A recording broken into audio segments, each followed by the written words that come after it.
제 나이 30, 저와 동갑인 남자친구와 2년을 연애했고 양가 부모님께 결혼 허락받고 상견례까지는 끝이 난 상황이었습니다. 결혼 준비는 시작을 했지만 날짜는 아직 잡지 않았어요. 대신 웨딩 플래너 구해서 기본적인 건 다 알아본 상황이고요. 서로 경제적으로 여유가 있는 편은 아니지만 그래도 할 건 다 한다고 약혼식에 약혼반지까지 받은 상황이었습니다. 나이도 같고 서로 사회생활 시작한 기간도 비슷해요. 심지어 둘이 버는 돈까지도 비슷하고요. 그 외에도 여러 공통점이 많았는데 그래도 성격적으로 맞고 연애하는 동안 좋은 모습만이 보여줬으니 결혼까지 결심하게 되었습니다. 2년이면 서로를 알아가기에는 충분한 시간이라고 생각했는데 정말 사람은 알다가도 모르겠네요. 저희 부모님은 서울에서 그리 멀지 않은 지방광역시에 거주하고 계십니다. 두 분 다 아직 50대 중반이시고 다 늙어서 자식들한테 손 벌리고 싶지 않으시다며 아직도 두 분 다 경제활동을 하고 계세요. 어머님은 사무실 나가시고 아버지는 택시 운전하고 계시고요. 남자친구 회사가 저희 부모님 살고 계신 지역에 지사가 있어서 그 지역으로 출장이 잦은 편이에요. 연애하는 동안 한 번도 몰랐던 사실을 얼마 전에 알게 되었습니다. 그동안 남자친구가 저희 부모님 살고 계신 지역으로 출장을 갈 때마다 저희 아버지한테 따로 연락해서 같이 식사도 하고 그랬다는 겁니다. 저한테 한 번도 티낸 적 없었고 아버지도 무뚝뚝하신 분이라서 어머니나 저한테 따로 말해준 적도 없어서 전혀 알 길이 없었어요. 솔직히 남자친구가 동갑이라 조금 철부지 같아 보인다는 생각을 받았는데 이런 의외의 사실에 적잖이 감동했어요. 그게 쉬운 일은 아니잖아요? 며느리가 시댁에 먼저 연락하고 안부 전화 드리고 하는 건 많지만 사위가 처가에 먼저 연락하고 시키지도 않았는데 장인어른만 따로 불러내 식사하고 그러는 경우는 드물잖아요. 저도 예비시모 불편해서 먼저 연락하거나 한 적 없는데 남자친구의 그런 의외의 속 깊은 면에 적잖이 감동하게 되었습니다. 아버지랑 친하신 택시 하시는 분이 놀러와서 저희 집 사위 잘 본 것 같다고 자랑처럼 늘어놓으시면서 이 사실을 저를 포함해서 어머니도 알게 되었어요. 비록 남자친구가 샀다는 그 식사가 동네에 있는 허름한 기사식당이긴 했지만 출장 가서 일 보는 것도 정신없고 힘들 텐데 일부러 시간도 내고 신경 쓰고 있다는 사실 하나만 가지고도 충분히 감동할 만한 일이었죠. 백반 먹은 게 끝내 아쉽기는 했지만 그 상황도 이해가 갔습니다. 저희도 결혼 앞두고 한 푼이라도 더 모아보겠다고 돈을 엄청 아끼고 있는 상황이었거든요. 하루는 저희 어머니한테서 연락이 왔어요. 예비사위가 당신들한테 이렇게 잘 하려고 노력하고 있는데 저도 예비시댁에 뭐라도 하나 하는 게 경우가 맞지 않겠냐고요. 어머니 말씀이 100번 맞는 말이었지요. 남자친구 속 깊다, 대단하다 말은 하고 있지만 저는 그 사실을 알게 된 후에도 여전히 예비시모인 어머님이 어려웠고 먼저 연락드리는 건 엄두도 못 내고 있었거든요. 막상 제가 개인적으로 어머님한테 연락을 드려서 같이 식사하자고 말을 하려니 도무지 입이 떨어지지가 않았어요. 남자친구는 잘하고 있는데 저는 왜 이 모양인가 싶을 정도였어요.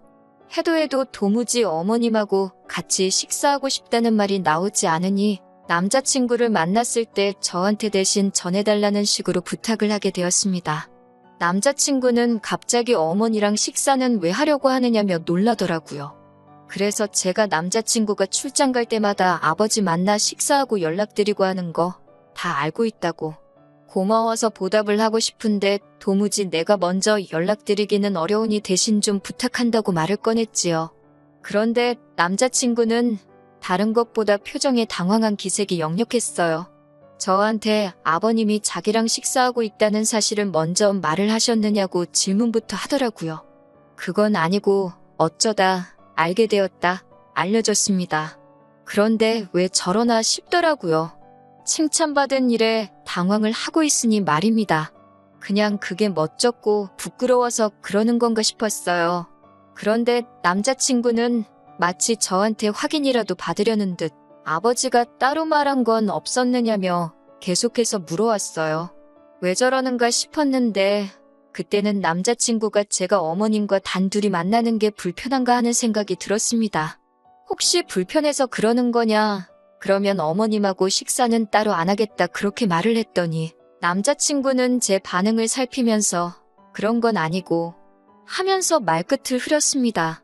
너가 우리 집에 잘하니 나도 너네 부모님께 잘하고 싶어서 그러는 거다. 몇 번을 이야기한 끝에야 남자친구는 어머님한테 연락을 해서 약속 시간을 잡아줬어요.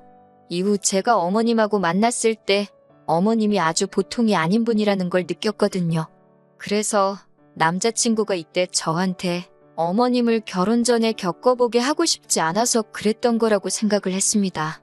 그리고 솔직히 그때까지도 남자친구가 단지 어머님을 저 혼자 만나는 걸 불편해했던 사실이 이후 제가 어머님하고 만나서 어머님이 제게 보여준 모습 때문에 그랬던 거라고 생각을 했었어요.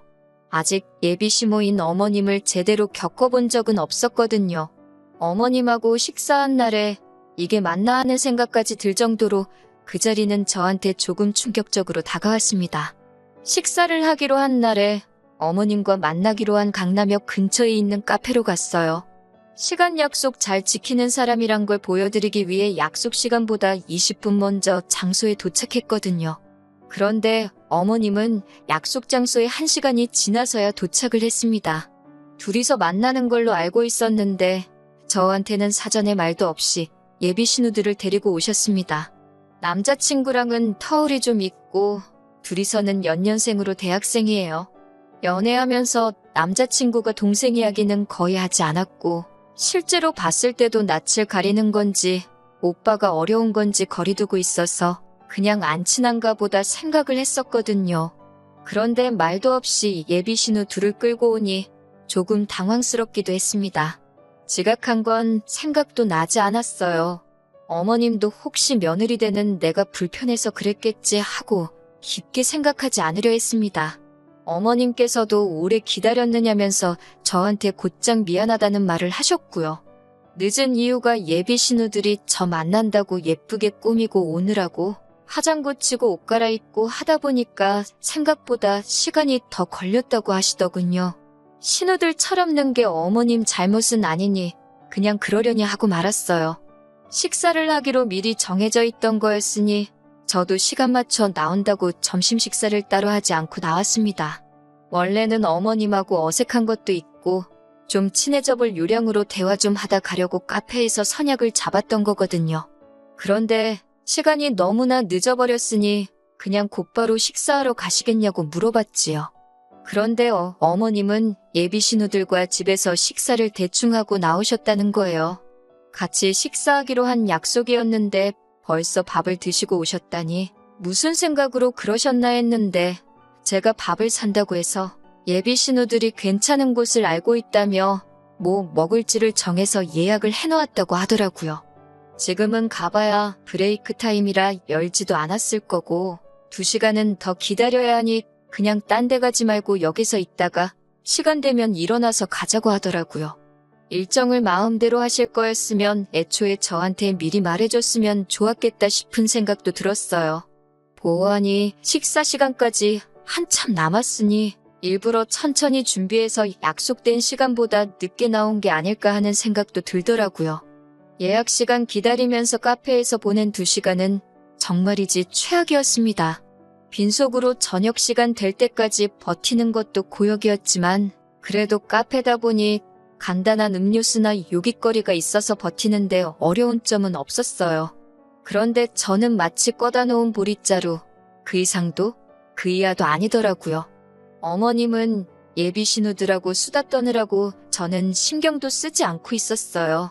어린 예비 신우들이 그 자리에서 저를 챙겨줄 거라고는 기대도 안 했지만 조금 너무하다도 싶었습니다.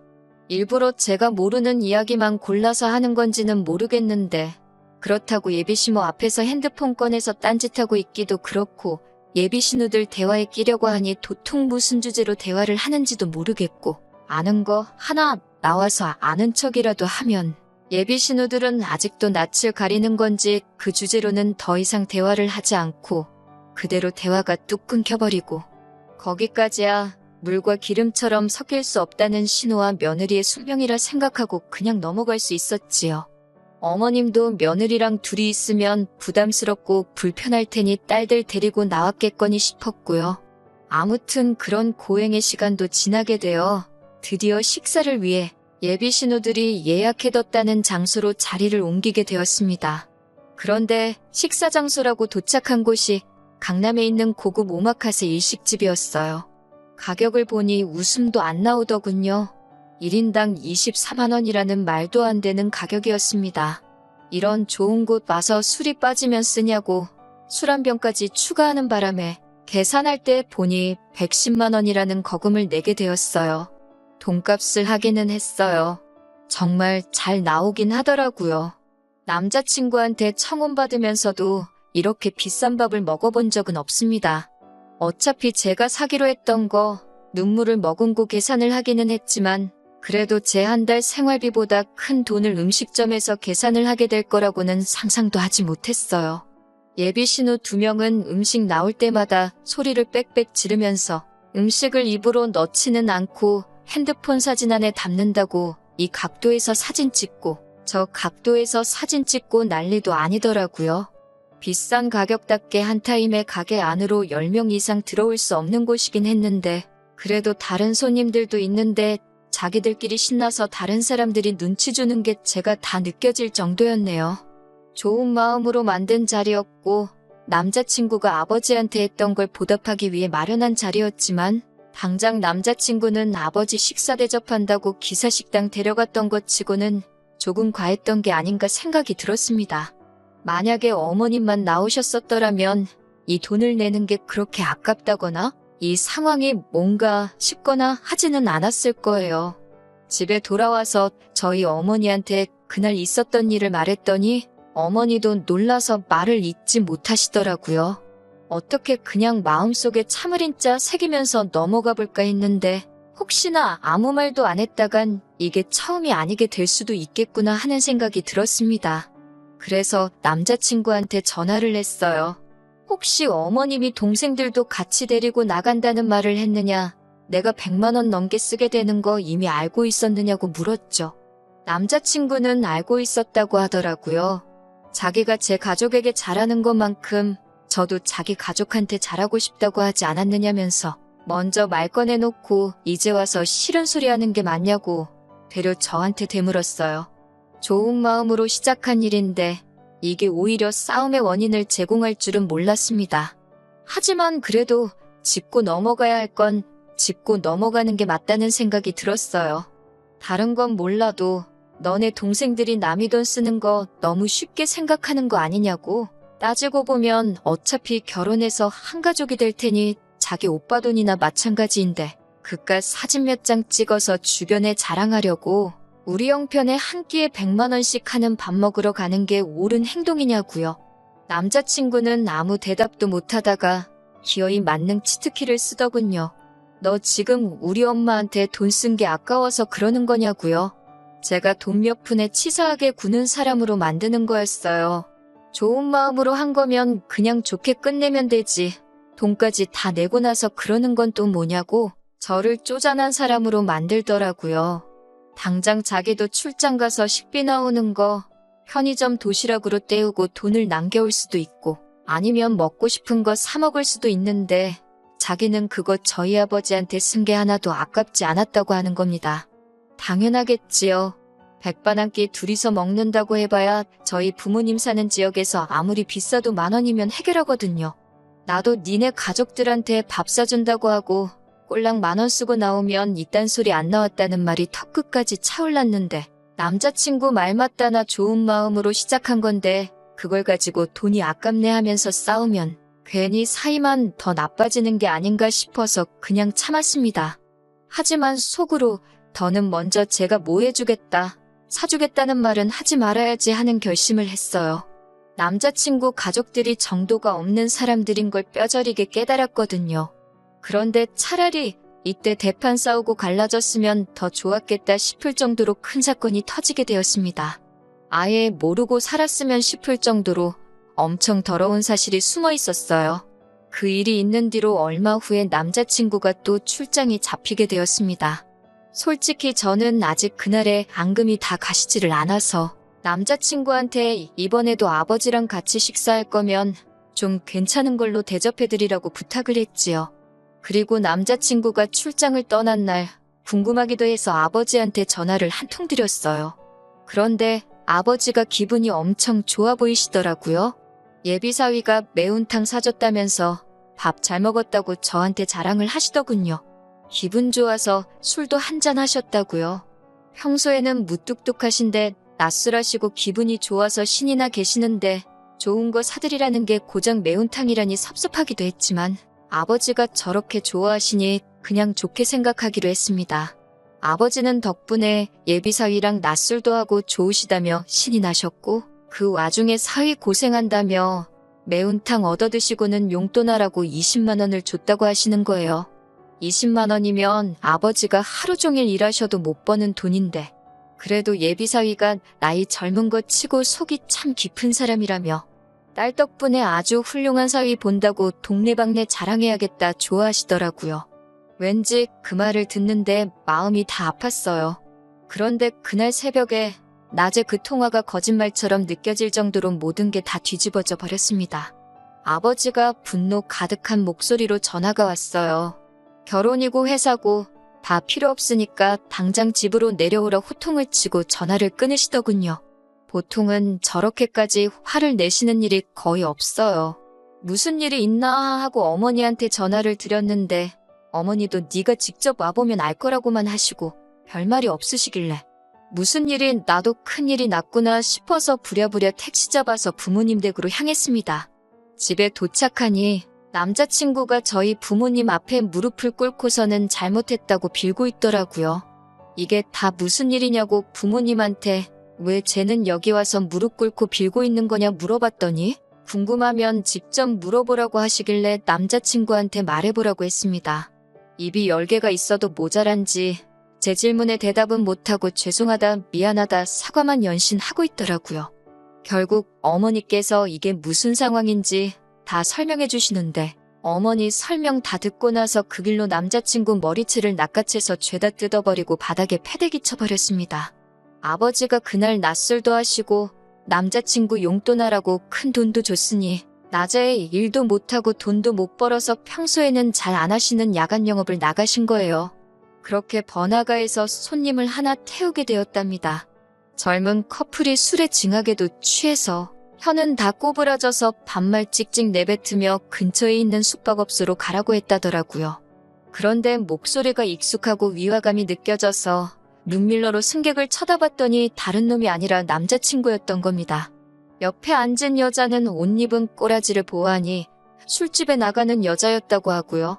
순식간에 상황 파악이 끝난 아버지가 여자한테는 몸성하고 싶으면 여기서 내리라고 한마디 하셨다고 해요. 여자는 술이 남자친구보다 덜 취했는지 아버지 말 듣자마자 쫄아가지고 차에서 주랭랑을 쳤다고 합니다. 남자친구는 옆에 탄 여자가 갑자기 도망쳐버리니 어디 가냐고 하면서 따라 내렸고요. 아버지도 그런 남자친구 쫓아가 바로 멱살을 잡았고 남자친구는 인사불성이 되어서 아버지도 못 알아보고 고래고래 소리를 지르다가 상황을 눈치채게 돼버린 거지요. 그 길로 아버지한테 멱살 잡혀서 끌려와 살려달라고 빌고 있는 상황이었어요. 그 와중에 더 믿을 수 없는 사실을 전해 듣게 되었네요. 그동안 남자친구가 아버지랑 점심 식사하면서 대놓고 용돈을 요구했다고 하는 겁니다. 결혼 준비하는데 돈을 아끼다 보니 저 맛있는 거 하나 제대로 못 사준다면서 아버지한테 용돈을 달라고 했대요. 아버지는 그동안 예비사위한테 5천 원도 안 하는 백반 한 끼 얻어먹고 적게는 5만 원에서 많게는 10만 원씩 저랑 엄마 몰래 예비사위한테 뜯기고 있었던 거예요. 남자친구는 아버지한테 받은 그 돈을 가지고 출장 끝나고 같이 출장 나온 직장 동료랑 해서 술집 가서 여자 부르고 유흥하는데 홀랑 탕진해버리고 그랬던 거고요. 모르긴 몰라도 그러는 와중에 지 돈도 홀랑 써버렸겠지요.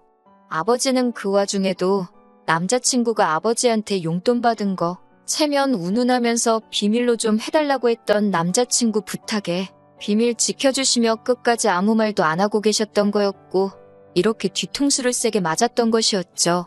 생각해보니 남자친구도 자기가 출장 가서 예비장인이라고 같이 식사도 하고 평소 성격이면 그걸 가지고 저한테 생색을 내도 12번은 더 냈을 텐데 아무 말 없이 있었던 게 저렇게 찔리는 구석이 있었기 때문이었던 겁니다. 그러니까 처음에 제가 고맙다고 아버지한테 먼저 연락도 하고 같이 식사도 하는 것 참 속 깊은 사람이다 했을 때도 저한테 뭐라도 알아내려는 듯 꼬치꼬치 캐물은 게 제가 어디까지 알고 있나. 아버지한테 용돈 뜯어내고 있는 것도 알고 있나 떠보려고 그랬던 거라는 생각이 들더라고요. 다른 건 몰라도 결혼 약속한 상대방 두고 술집 다니면서 여자한테 돈 쓰고 그러는 놈하고 결혼하는 건 제가 머리에 총 맞은 것도 아니고 무슨 일이 있어도 용서해 줄 만한 상황이 아닌 거라는 건 누구보다 제가 제일 잘 알고 있었어요. 심지어 그 유흥비 또한 예비장인어른 얼마 벌지도 못하는 푼돈 뜯어서 다닌 거였으니 말 다 했지요. 그런데 무엇보다 지 가족만 소중한 이기적인지 엄마랑 개념도 없고 염치도 밥 말아먹은 저 자식 동생들에게 100만 원이나 써버린 저한테 내 가족한테 돈 쓰는 게 아깝냐고 따져묻던 개꼬라지가 생각이 나서 참을 수가 없더라고요. 여태껏 아버지한테 받아간 돈부터 포함해서 네 여동생들인 나한테 빌부터 뜯어먹은 돈까지 다 뱉어내라고 했습니다. 결혼은 당연히 물 건너갔다고 말했고요. 그나마 네 엄마가 먹은 건 우리 아버지 여태 백반값 계산해준 게 기특해서 그걸로 봐주겠다고 했죠. 뭐 그 돈이라고 해서 다 합쳐봐야 200만 원도 안 되는 푼돈이겠지만 머리채 몇 번 쥐어뜯은 걸로 끝내기에는 평생 두고두고 후회할 것 같은 생각이 들어서 어떻게든 돈이라도 받아내려고 했던 거예요. 그런데 남자친구는 이미 자포자기를 한 건지 어차피 결혼은 물 건너갔구나 그렇게 생각을 한 건지 헤어지면 헤어지는 거지 뭘 돈까지 내놓으라고 그러냐고 배째라고 그러더군요. 차라리 자기를 기분 풀릴 때까지 때리라는 겁니다. 몇 대 때리는 걸로 기분이 나아지겠나요? 아버지가 어디 한번 맞아보라고 어디서 골프채를 들고 나오셨는데 그런 걸로 사람 때렸다간 죽겠다 싶어서 어머니랑 아버지 말린다고 아주 혼났습니다. 그렇게 파혼을 하게 되었네요. 남자가 사회생활 하다 보면 그런 일 할 수도 있다고 무마해주기엔 사건이 사건이다 보니 뭐 더 생각할 것도 없다 싶어서 파혼을 했지요. 더 연락도 하기 싫어서 돈 받아내는 것도 생각도 안 하고 있었습니다. 그런데 저희 아버지 앞으로 고소장이 날라왔더군요. 남자친구였어요. 저희 아버지를 폭행으로 고소한다고. 한번 진흙탕 싸움으로 가자고 끝까지 구질구질하게 나오더라고요. 잘못은 남자친구가 하긴 했지만 저도 머리채 쥐어 뜯어놓은 것도 있고 아버지가 화를 못 참아서 몸싸움이 있던 것도 사실이니까요. 그렇다고 당하고만은 있을 수가 없어서 변호사 선임하려고 찾아갔는데 변호사님이 정황을 듣더니 결혼을 전제로 약혼식까지 다 올린 상황에 남자친구가 저희 가족들을 기망한 거나 마찬가지니 그걸 가지고 고소를 할 수 있다는 소식을 전해주더군요. 그러던 와중에 남자친구가 기분 풀릴 때까지 때리라고 했던 그 발언이 저희 어머니께서 저 도착하고부터 혹시나 남자친구가 정신이 횟가닥 나가서 뭔 짓을 할지 모르니 어머니께서 그 상황을 핸드폰으로 다 녹음을 하고 있었다고 해요. 고소장을 뒤집어 버릴 수 있는 결정적인 증거까지 있는 상황이었으니 결국에는 남자친구가 아버지께 받아간 돈부터 예비 신우들 허세 부린다고 비싼 밥 먹은 그 돈까지 받아낼 생각도 없었는데 그걸 포함해서 위자료까지 뜯어내게 되었네요. 아버지 상해죄로 고소한 것 또한 허위사실을 증명해서 무죄가 되었고 남자친구 괘씸죄로다가 무고죄로 역고소를 할까도 생각해봤는데 변호사님이 하는 말이 긴 싸움이 될 수도 있고 원하는 결과가 나오지 않을 수도 있다고 하시기에 합의금으로 돈 더 뜯어내고 사건은 그냥 넘어갔습니다. 그 과정에서 남자친구는 그나마 다니던 직장에서 잘리게 되었으니 이 정도면 충분했다는 생각도 들었어요. 정말 사람이라는 건 겪어보기 전까지는 어떤 사람인지 알 방법이 없네요. 하지만 결혼을 준비하는 과정에서 이 사람의 본질을 알게 된 게 천만다행이라고 생각합니다.